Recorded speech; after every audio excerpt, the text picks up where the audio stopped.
যে খুশিটা আপনারা চোখের সামনে দেখতেছেন, এই খুশিটা এত সহজ ছিল না। আজকে যে পরিস্থিতির ভিতর দিয়ে আমার মা এবং ভাইয়ের বউ পার হয়েছে, সবকিছু এই ভিডিওতে আপনারা জানতে পারবেন। তো আসসালামু আলাইকুম বন্ধুরা, সবাই কেমন আছেন? আশা করি সবাই ভালো আছেন। আমরাও আলহামদুলিল্লাহ ভালো আছি। তো আমার বাবার বাড়িতে আমি একটা দরকারে এসেছিলাম, আর এসেই বৃষ্টির কারণে আমি কিন্তু বাড়িতে যেতে পারিনি। তো যাই হোক, আপনারা দেখেছেন যে আমার ভাইয়ের ছেলে হয়েছে। তো ছেলে হওয়ার পুরো কাহিনীটা আপনাদেরকে আজকে বলবো, যে আমরা যে বিপদে পড়েছিলাম সেই বিপদে যেন আপনারা কেউ এই ভুলটা না করেন, আর এরকম বিপদ যেন আপনাদের না হয়। তো এই ভিডিওতে কিন্তু আপনারা অনেক কিছু শিখতে এবং বুঝতে পারবেন।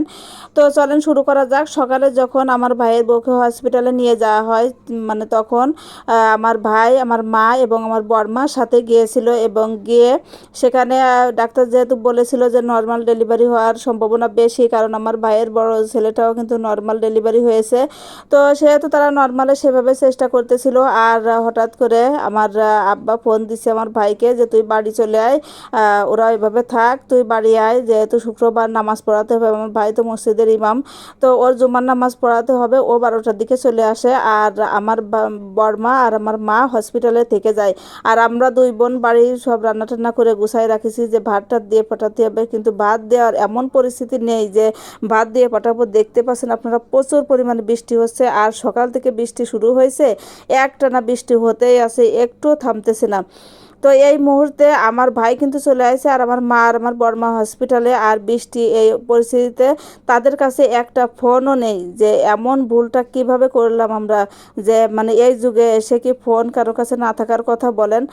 মানে আমার বড়মার যে ফোন আছে সেই ফোনটাও কিন্তু বাড়িতে রেখে গেছে, আর ফোন না থাকার কারণে কিন্তু আমরা তাদের সাথে যোগাযোগ করতে পারিনি। আর যখন বৃষ্টি ছাড়ায় তখন কিন্তু আমার আব্বা আর আমার বোন হসপিটালে গেছে, গিয়ে দেখে ছেলে হয়ে গেছে। এর ভিতর যে তাদের সাথে কতটা পরিস্থিতি খারাপ হয়েছে, আমার মা তো সবাই যখন বাড়ি থেকে গেছে কান্না করে দেওয়ার মতো, বলছে কি আমার পর দিয়ে আজকে যে বিপদ গেছে, আমি তো এই দুটো প্রাণ বাঁচায় মানে বেঁচে আছে, আল্লাহ শুক্রিয়া। কারণ যখন ডাক্তার বলেছে যে নর্মাল ডেলিভারি হওয়ার সম্ভাবনা নেই, আপনারা দ্রুত কিছু করার চেষ্টা করেন, তখন যে হসপিটালে ছিল সেই হসপিটালে কোনো ডাক্তার ছিল না সিজার করার। এখন আমার মা তো এখানে ভালো করে কোনো কিছু চেনেও না, কোনো ডাক্তারের সাথে কথাও বলতে পারে না। আমার মা এমনি মানে একটা রোগী মানুষ, সেই রোগী মানুষ হয়ে মানে নানান হসপিটালে দৌড়াদৌড়ি করে, বাড়িতে ফোনও কাউকে দিতে পারছে না। তারপর কি করবে, আমার মানে দিশেহারা হয়ে পাশে একটা হসপিটাল ছিল, সেখানে গিয়ে বলেছে কি যে আমার অভিভাবক কেউ নেই, আপনারা দ্রুত একটা সিজার করার ব্যবস্থা করেন, যদি ডাক্তার থাকে তাহলে আমরা রুগী এখানে নিয়ে আসবো, না হলে নিয়ে আসবো না। তো সেই প্রেক্ষিতে সেই ডাক্তাররা বললো যে আচ্ছা আপনি নিয়ে আসেন। আমার মা বললো টাকা পয়সা যা লাগে পরে দেখতেছি, আপনারা যদি সিজার করতে পারেন তাহলে আমি নিয়ে আসবো, এখনই সিজার করা লাগবে। তো আল্লাহর কি রহমত, সেই দুপুরবেলা ডাক্তার পেয়ে গেল বৃষ্টির ভিতর, আর সেখানেই সিজার করে ফেললো।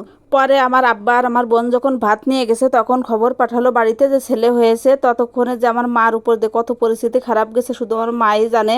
পরে অনেক বকাঝকা করতেছিল যে একটা ফোনও নেই। আসলে আপনারা এই ভুলটা কখনোই করবেন না, যে এরকম না বোঝে যারা, তাদের কাছে রোগী, এরকম রোগী ফেলে রেখে, একা একা ফেলে রেখে ফোন টোন নেই, অনেক পরিস্থিতি খারাপ। তো আমরা এই ভুলটা করে ফেলেছিলাম, কোনো ফোন দিয়ে আসা হয়নি। আর যাই হোক, সুস্থ সবলভাবে আমাদের বাবুটা এখন সুস্থ আছে, আর ডেলিভারি হয়ে গেছে। তো সবাই দোয়া করবেন। এটা হচ্ছে আমার ভাইয়ের বড় ছেলে, আর ওইটা হচ্ছে আমার ভাইয়ের ছোট ছেলে।